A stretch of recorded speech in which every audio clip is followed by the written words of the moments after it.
Welcome to Tribal Economic Development, a podcast highlighting best practices for creating, implementing, and sustaining plans that lead to success in Indian country.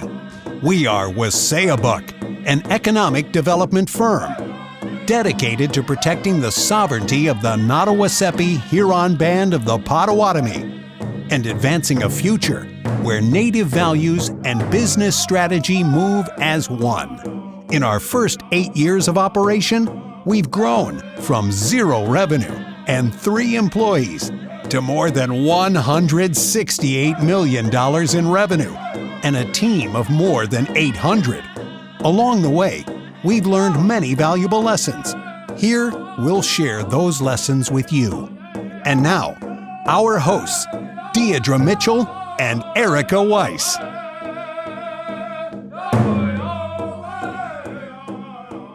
Hello, and welcome back to another episode of Tribal Economic Development, a Waséyabek podcast. Today, we are on episode 11, Connections and Collaboration, Strategic Engagement at Waséyabek. I am one of your hosts, Erika Weiss, here with Deidra Mitchell. I'm the CEO of Waséyabek, and I'm going to introduce Jessi Goldner. So Jessi is a dear friend, and I have to start this introduction by saying she's perfectly situated for the role that she's in now.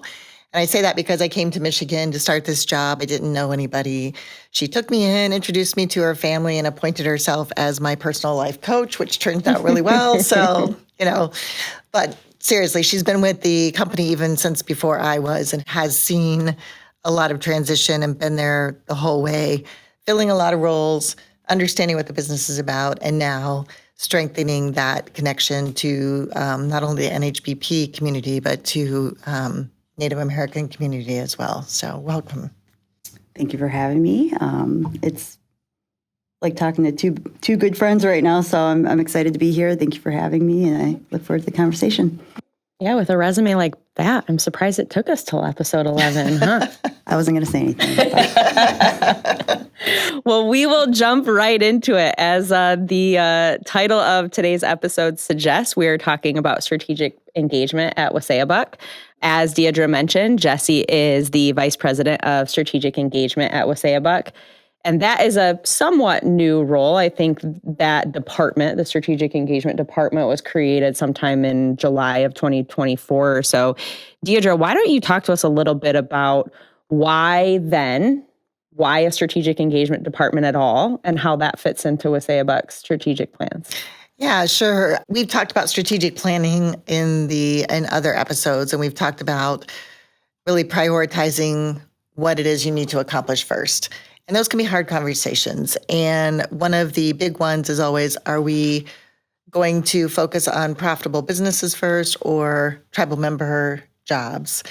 And so our board and council said it's profitable businesses because it doesn't do anybody any good to be in a job that may not be sustainable because it's not working well. So strategic engagement is a very, very close second. So engaging not only our tribal members, but Indian country in general, familiarizing them with what Waséyabek does, but also educating so that we might get more tribal members and preference candidates into Waséyabek for employment. So true, we did officially establish and budget in July of 24, but Jessi has been filling this role really since day one as other duties as assigned, and doing dual roles and really doing a good job. But we were finally able to free her up to focus solely on this for that purpose. So, Jessi, what did that look like before it was kind of finalized or formalized and you were able to devote your whole attention to strategic engagement? What did kind of that engagement look like before that? So before that, I don't know if Deidra mentioned, she mentioned I'd been here a little bit longer than her, but I was the first employee. And so kind of coming on, there wasn't a ton of direction in the beginning. And I had actually just come out of working for the government side. And so I'd worked in education and membership services in a couple other areas. And so I think I'd already kind of had a lot of involvement in the community, so that I'm sure it sparked a little bit from there. And I don't know if we mentioned it, but I am a Nottawasepi Huron Potawatomi tribal member. And so when we started with Waséyabek, I think it kind of came out of, what would I want to know? What would I want to understand? What would I want to learn about kind of what we're doing? So that was a piece of it. Another piece came out of cultural presentations. And so in the very beginning, when we were first hiring people, we didn't actually have a ton of other Native Americans that were working for us. And often I'd find a couple months in that there'd be some questions after people got to know me a little bit, or people were just curious about our culture and what was different or what was okay to say or what we did and didn't celebrate, that kind of stuff. And it kind of prompted me to do what we call cultural presentations. And that was, history of the tribe, a little bit of history of Waséyabek, some of the do's and don'ts of, what we can speak about and say in Indian country. And that kind of was the start of it, kind of the internal strategic engagement a little bit. And then from there, it started to be a little bit more outward of, again, a place of what would I want to know as a tribal member of this tribe about what Waséyabek's doing and kind of what's next. Part of our goal that the board and council have set for us is to be a leader in Indian country and a mentor when we can. And so that reach out beyond just the NHBP tribe is a very natural progression for that.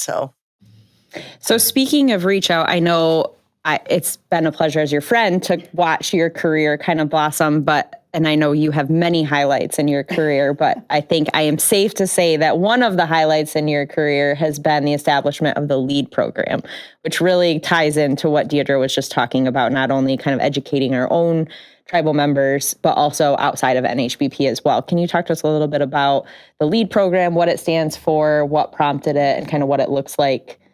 Yeah, so the LEAD program is the Leadership Exploration and Development Program, and we created it in, I think it was 2017. And it kind of came out of some directive from our council and board that they really wanted to kind of quote unquote train tribal members. And that's kind of where it started from. And we started it as kind of a part-time internship program with a lot of focus on kind of personal mentorship. And our first LEAD participant was Tracy Pelton, a tribal member, and she was absolutely wonderful. And I jokingly said after she got done, I said, well, I don't know if we'll ever have anybody like her again. And, so she kind of broke the mold. And unfortunately, after, she left us, COVID hit. And a couple things kind of happened during that time. I think it forced us to kind of look at that program that was really set up for in-person. But I think it also, we had grown so much as a company, and we were really looking at how can we better utilize this program to teach more, to educate, to help understand the complicatedness of everything that we were doing, and do it in a way that was useful and meaningful to the people that were going to do it. And so we kind of switched up the format, and we're able to have more people participate. And so we had, I think, 1 the first year, which is 2022, and then we grew up to 5 the next year, and I think it was 7, 9, and this year we had, I think, just over 20 people sign up for it, and we also have opened it up to other tribes. And so really what that does is it helps give a deeper dive into Waséyabek, all of our departments. We do site visits to our portfolio companies. We do some team building activities, leadership activities, and so it's really kind of all-encompassing and just overall education on what we're doing and what they could possibly do if they ever wanted to come work for us. So I think it's important, too, because it educates our tribal members about the business model of Waséyabek. And there's always that conversation within tribes if they're supporting economic development. Well, why are we doing this over something else?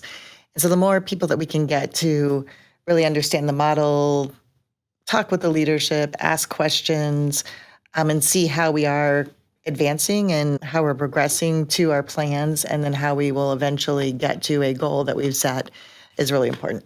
Right. And I think, we've had some great success, too. We've had a couple of interns come out of the LEAD program. We've had employees come out of the LEAD program. I've seen in community settings where people that have gone through this program are able to speak about it almost like they've worked for the company, and which has been really, really wonderful. And I've personally made some great connections with a lot of these people. We've had all the way up to elders participate. And so even for me, it's been very enriching to be able to do that and kind of work with not only my community, but other tribal members of other tribes as well. Yeah, Deidra, talk to us about the decision to open up the LEAD program to outside of just NHBP. I mean, you mentioned obviously it's helpful from just an education standpoint for the tribal members that we, are here to benefit.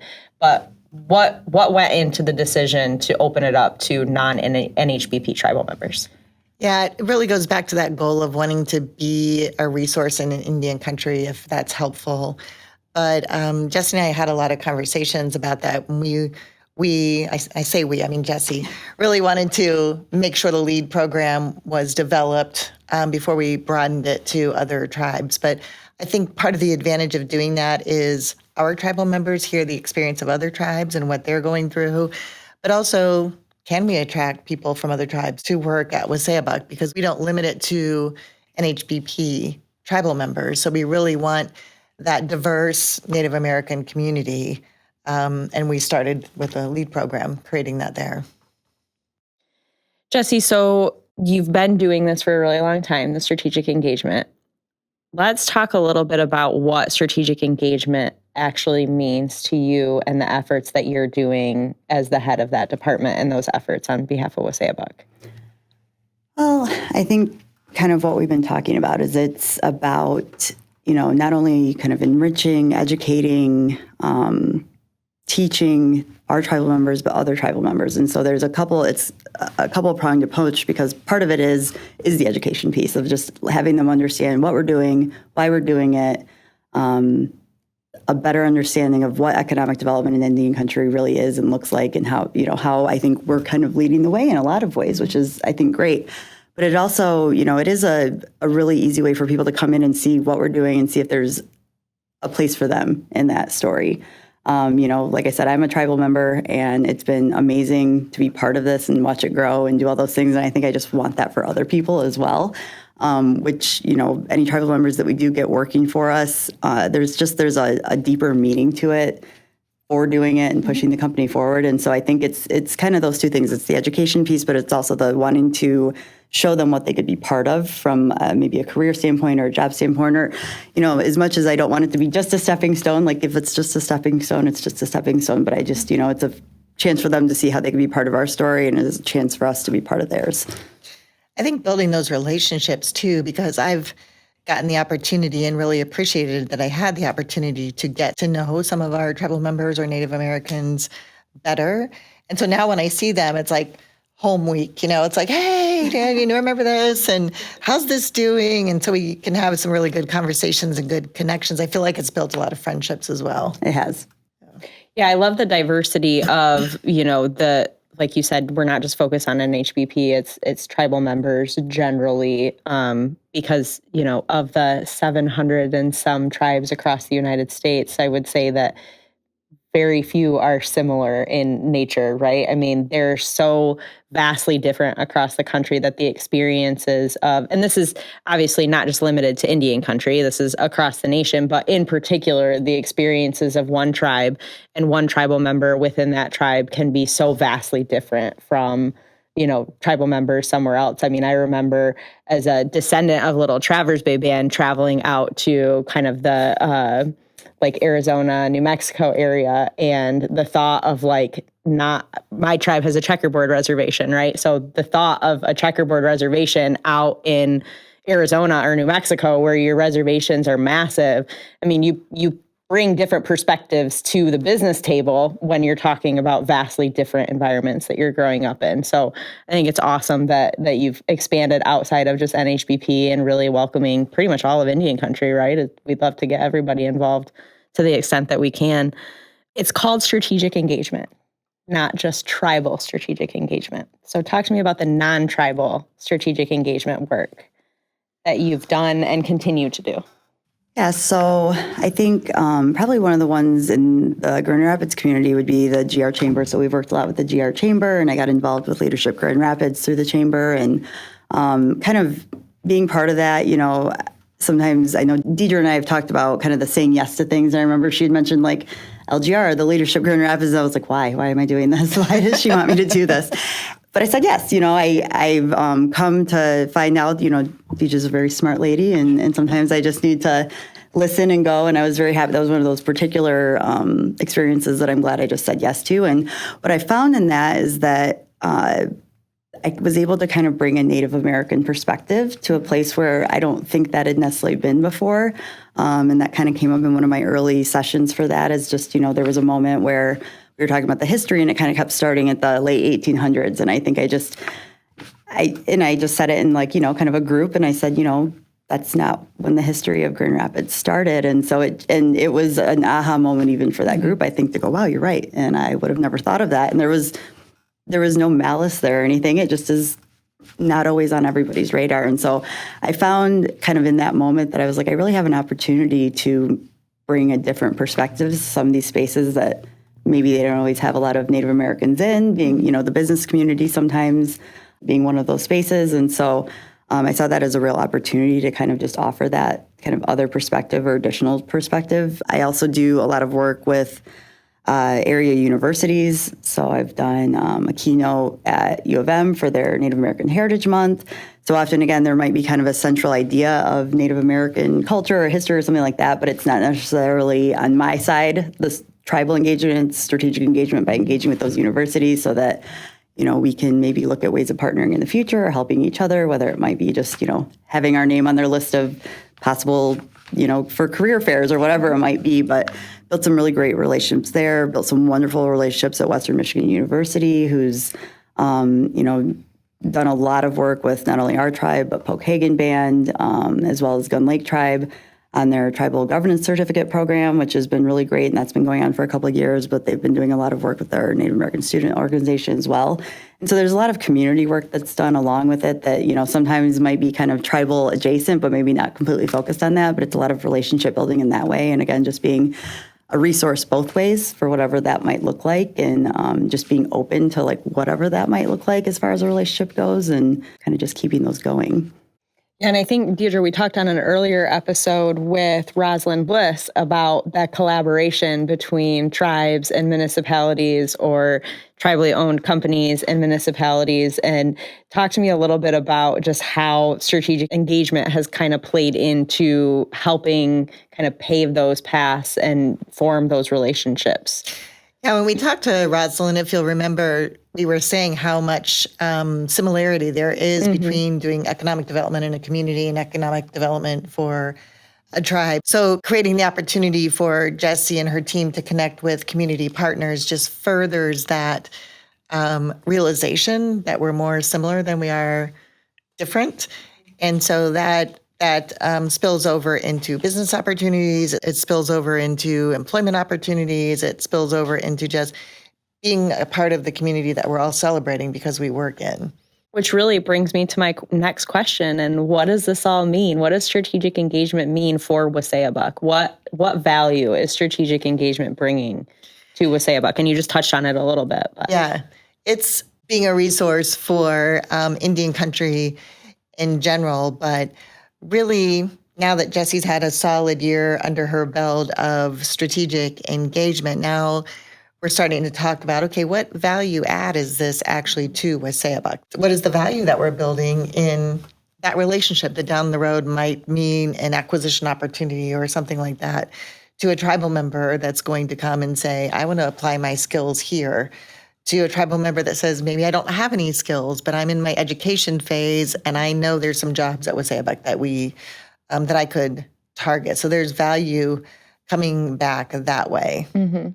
One really prime example of that value, and we've talked about it on other podcasts, is the 2024 Economic Impact Study, which Jessi, you and your team spearheaded. We've talked a lot about the results of that study, but talk to me a little bit about the little behind the scenes and kind of how that worked and working with all the tribes in Michigan and what that looked like. And to Deidra's point, the relationships you formed as a result of that work. As you said, you've talked about it before. And so in the 2019 study, there was 9 tribes, and we were able to get all 12 and 20 for the 2024 study, which was amazing. But it was a lot of communication in different ways. We talk about economic development and it being different and tribes being different. Well, this is a perfect example. Not all tribes and their economic development are set up the way we are. So sometimes it was just a matter of finding the right person to talk to. And so we had to kind of, my team is so great about just, being very consistent. And we started with kind of emails, and we'd see what we got back from there. And then we'd kind of shove on to, okay, well, maybe we'll go to some in-person events and see who we can kind of talk to there to maybe get the right names of the people you need to connect with, or even did a couple cold calls of that, or started reaching out to people via LinkedIn or social media or whatever it is. So I think it just showed that you have to be adaptable. I think it's an analogy kind of for Indian countries. It's not a one size fits all for everyone we were talking to. So we had to adapt. We had to figure out who we needed to talk to. We needed to be kind of okay with not getting answered kind of thing, but perseverance kind of thing. But once we got all the right people in the room, then it was actually relatively smooth sailing from there. So I think the hardest hump was just trying to kind of get all the right people into the room for that. And then from there, it was just, very consistent communication. We wanted to make sure that there was an open door for questions or thoughts or input. We wanted to make sure we got pictures from everybody, so every tribe was represented. So it was all about kind of inclusion and making sure everybody was included and had, felt they had a voice if they wanted to. And I think once we got over the hump of that, it was great. But it was all about just that consistency, I think, and doing what we said we were going to do. And if there was times where we weren't going to be able to meet things, then we were very communicative about that as well. And so I think it just all comes back down to that consistent communication and just respect for the process and wanting to have everybody be involved. I want to give a shout out to your team. So Heather Tapasti and Diami Harris, who are also Nottawasapi Huron Band of the Potawatomi tribal members. We're part of that team. And we joke because we're like, Heather has 100 new friends now because she kept knocking on doors saying, come on, let's do this. So they were really great about it. But that brings up another example of where this adds value, because this economic impact study is just for non-gaming, and that's unusual in itself. So the non-gaming economic development, but we're actually reaching back out to those folks that participated saying, hey, we have these recent challenges from the 8A program, the SBA. This is a really good document to say, look at the value that we're bringing to Indian country through these efforts. So, yeah, absolutely. Great point. Deidra, what happens? I know you've worked with some other tribes in the past. I've worked with some other tribes in the past, so I've got my opinion. But what happens when strategic engagement is not part of a tribal EDC's operations? I think at the foundation of most tribes, they want tribal members to have employment opportunities. So if they're just not seeing that and not connecting in a way that makes that real, that starts to create tension. And then that starts to degrade your efforts for economic development. There's a lot of faith that needs to be placed in the folks involved in economic development. And if you're not talking about the results, you're not talking about how you go about it and where you're meeting plan, where you're not, just be very transparent that way. Again, that starts to erode the confidence in the investment that the tribe is making. So I think those are a couple of the big ones. Yeah, I would add to that, you're talking about jobs. It's easy to, you buy a business and it's like, yes, let's get people in there. Let's get as many tribal members hired as we can, not recognizing that depending on what the business is, there may not be any positions available that have the skill sets or the qualifications needed to hire some of those tribal members, right? And so what I love about some of the stuff that you're doing is that collaboration with the tribal education department and these different local universities and stuff to not only are we providing job opportunities, but we're providing and showing the path to those opportunities, right? For those people that may be in the education phase still, or may just be in the, I don't know what I want to do, but I want to do something. What are even my options, right? So the LEAD program, I know you guys have worked with HR to set the internship program up, which I personally am super excited about. I think we were talking earlier last week that we've got a tribal member from a different tribe that is going to be a legal intern this summer that I'm super excited about. But one of the comments that he made while he was interviewing was, well, my tribe we're just kind of starting on our economic development path. And so if I can learn from all the great stuff that you guys are doing here and take even a small portion of that back to my tribe. And admittedly, that got me really giddy that like, oh my gosh, what if we can be the people that train the next generation of general counsels for tribal EDCs? So, I mean, it's a long road, right? It's the long game. Like the stuff that you're doing right now is not meant to benefit right now. It does, certainly. It certainly adds value right now, but the results of your work are going to be seen years and years down the road as we're seeing these young people come through the LEAD program and go to these classes at Grand Valley or Western or Michigan or whatever and learn about what we're doing and learn about what tribes are doing and say, that's what I want to do, and tailor their education to come take our jobs someday. Not yours, ours, to take our jobs someday. I was like, whoa. And so I just think that's so cool. I mean, to be a part of a tribal EDC, you inherently know that you're working for the next 7 generations. But to see what you're doing and knowing that we're going to be able to see that in the future it's really cool to see. I'm excited to see what you do with the position. And it's a lot of fun doing it. I will say, some of I say kids, and they're not kids, that are coming through the LEAD program or just coming that I've met doing the things that I do. They've got this such a big world. Like some of our tribal members are doing such amazing things. And, like I said, it's really cool getting to be part of their story as well. And hopefully being a resource for them down the road. But we've got some really, really bright people coming through and are going to do some pretty amazing things. So it's fun to be part of it. And they're so curious. Yeah. And they want to know. And that's really great to have those conversations because they're really curious about what we're doing and how we're doing it and why we're doing it. And that's always, just positive all the way around. And I love that talking about EDCs that don't have a tribe or a strategic engagement department, that department provides the means to do that. It can be really scary, tribal or not, it can be really scary to pick up a phone and call the CEO of a company and say, hey, I'm really interested to learn about your company and learn about what you guys do. And I think your department is kind of what bridges the gap for us to really be inviting for people to ask questions, particularly tribal members. We did a survey a year and a half ago, and one of the surprising things from that survey was our tribal members were more apt to apply at the government center just because they felt more closely connected to their culture.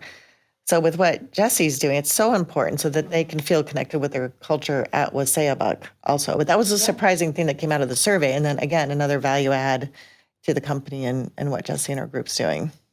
Well, and I'm curious, Jessi, because I know, going out to different subsidiaries too, it's not just helping tribal members connect culturally with Waséyabek.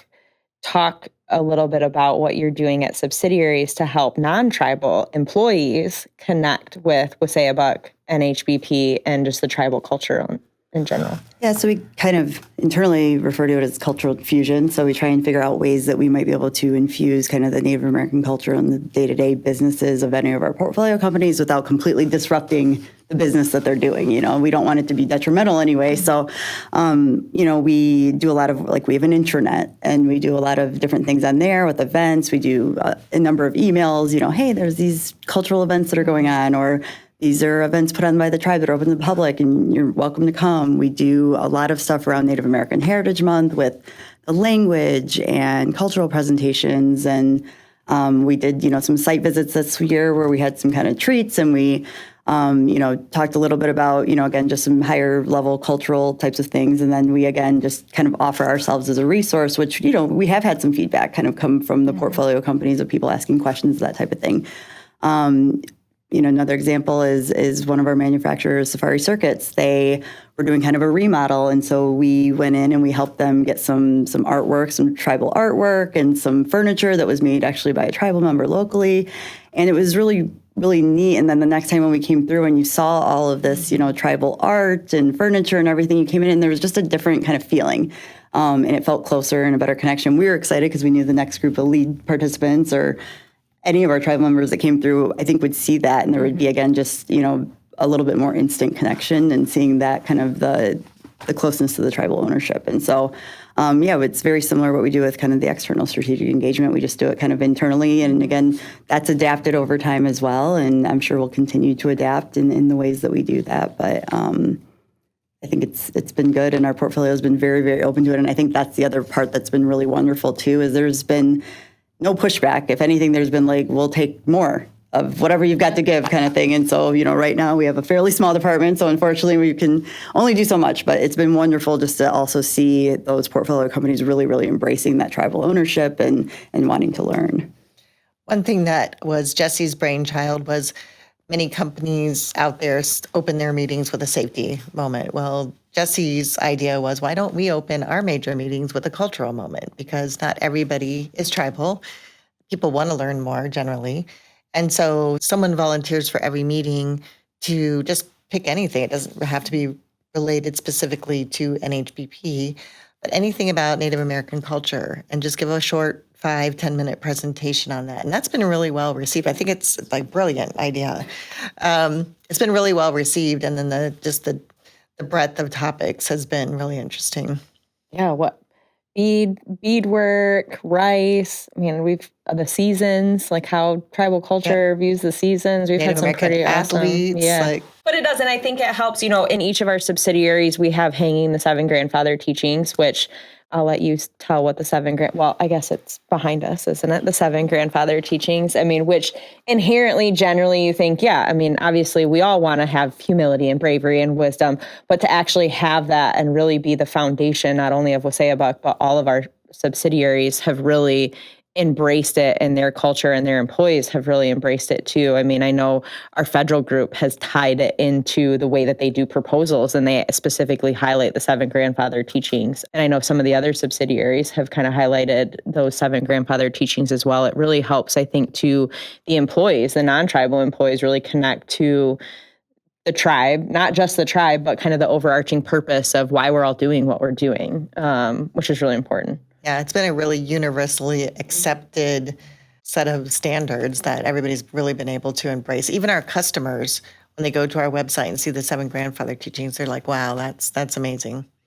Yeah. And I know you and I worked at one point on like, how do we put the 7, like what do the 7 grandfather teachings look like in business, right? So it's not just these big 7 pillars that we abide by. We actually say, okay, and this is what this looks like in the way Waséyabek does business, or Safari Circuits does business, or Baker does business. I mean, it really is across the portfolio been very much embraced, and you've certainly helped that be infiltrated throughout the entire organization. One of my I thought really unique ways we'd done it, because I hadn't seen it before, was when you helped me work on the ethic. I think it was an ethics policy, code of ethics or code of conduct for our LEAD program. And so we took those and we talked about it, but I broke it down we broke it down into each of the grandfather teachings and what that means in that particular in that context. In that context. That looks like. And we do that as well in the cultural presentation, just kind of in a workplace in general, what these kind of mean. And then I always say, you can't define those for yourself as a personal, what those mean, but here's a general definition, and this is how it could look in a workplace. And then I encourage everybody to kind of find out what it means to them and how they can adapt it to their work or career or whatever it is that they're doing. So I think one of the really interesting ones that our federal group did was taking love as one of the 7 grandfather teachings and apply it to business, because every human resources person on the planet is like going, what? You can't say that. Time out. But they said love, how that gets expressed in the workplace, is providing a safe environment so everybody's safe and can go home to their families at the end of the day. Absolutely. It's just a wonderful interpretation of that. Definitely. So you came in mid-year 2024 as this being your sole focus. You've now gotten a full year under your belt, like Deidra mentioned. What's next for the strategic engagement department? I feel like the sky's the limit. I always kind of say, I think the way we work best is that, we do have a plan, but I don't want to put limitations on the plan, because I will say, I think that's one of the reasons this has worked so well, is because yes, we've had a general idea of what we wanted to do. And I think year to year, yes, we have a plan. However, we haven't boxed ourselves in so much to the point where we aren't open to kind of new opportunities and ideas. And I think that's why this department works well, I think, is just, the economic impact study was not on the horizon when this department came together. And I very, very much remember the call from Deidra, what do you think about this? I'm like, I'm going to need help, because there wasn't anybody else in the department at the time. And so from there, we got some wonderful people. And I think that in itself was one of those things that really has helped shape this department by getting the people that we did. And, I think having those 2 people in particular, one was an intern, so she's unfortunately had to leave us, but I think that has helped shape kind of the direction of where we're going. And so we've done a lot of really good foundational work with our tribe. I think, I'm going to continue expanding on the LEAD program. We're working on creating a kind of a version or a LEAD adjacent program that we can do that will be a little bit shorter, like over a weekend, so that maybe we can offer some of that same kind of education and insight into what we're doing into, maybe those that don't have the time to take 5 or 6 weeks to do the LEAD program, but can still get exposure to the types of things that we're doing. So we're hoping to, kick that off this fall. So we'll have more about that as in the coming weeks and months. But I know that's going to be one area, continuing some of these university partnerships and seeing how we can grow those and seeing what those can turn into as far as either working with their Native American student organizations or, being one of their, employers of choice is always, is one that I always encourage and say, I don't need anything from you, but just think about us when you're having a career fair or when someone's looking for an internship or that type of thing. And so I think continuing to grow from there and then just being open to what those relationships and situations kind of grow into, because that's kind of what we've been doing thus far, and it's been working, I think, really well.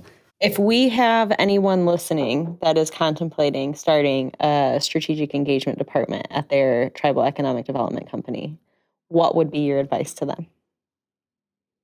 I think, again, kind of what I was just saying is being open to adapting when need be, is listening to the needs of your stakeholders, of the people you're doing outreach with, and trying to figure out what works and what doesn't, and going into it knowing that you're probably going to have to shift and ebb and flow. And also just there's a lot of benefit to just networking. I know we hear that a lot in just the business world, but I think that also here maybe the networking looks a little bit different, but I think there's a ton of benefit to sometimes just, you may not know why you're going to sit down and talk to somebody, but I'm amazed at how often, like later, things will pop back up because of just the conversations you're willing to sit down and have for maybe no reason at the time, kind of thing. And so I think those are some big ones, as well as just listen to the people that you're trying to reach. Don't force things on them. Be open to the feedback, because that's how you're going to be successful. Is kind of ebbing and flowing to what's needed on the other end of this. So, Deidra, same question. Yeah, I would say I understand if you're just starting, you want to kind of get a little bit of time under your belt to make sure you kind of got your feet on the ground, but opening it up. Because we've done cultural training for just community people, business community people.